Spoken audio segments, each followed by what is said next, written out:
Hello guys, দেখো আজকেরও ঝড় উঠেছে। হঠাৎ ঝড় এলো আজকে 14 তারিখ। বলে কি কাল বৈশাখী আবার ঝাঁপিয়ে পড়েছে। দেখো কলকাতায় প্রচুর জোরে ঝড় হচ্ছে। দেখো এই রাতে করেই মানে এই টাইমটাই শুরু হয়, আগের বারেও এই টাইমে হয়েছে। এখনও দেখো গাছগুলো দেখো শুয়ে পড়ছে, দেখছো? এইটা নিয়ে দুবার ঝড় হচ্ছে এই মাসে। কলকাতা তো ঠিক আছে, ঠিকঠাক আছে, কিন্তু দেশ গ্রামে একটু বেশি ভয়। আবার ওই দেখো ওইদিকে ছাতে ঝড়ের মজা নিচ্ছে, ছাতে সব লাফালাফি করছে। দেখো মানে এত যে গরম পড়েছে, মানুষ কি করবে।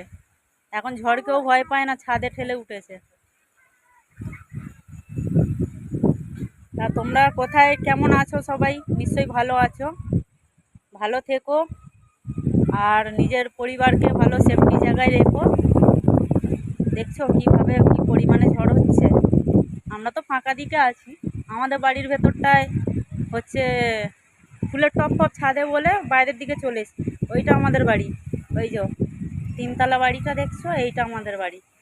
ছাদে ফুলের টপ ভর্তি, ওই জন্য এইদিকে চলে এসছি। ওই আমার ছেলে মেয়ে দাঁড়িয়ে আছে ওখানটায়। আর ফুল ভিডিও দেখে যেও, তাহলে বুঝতে পারবে।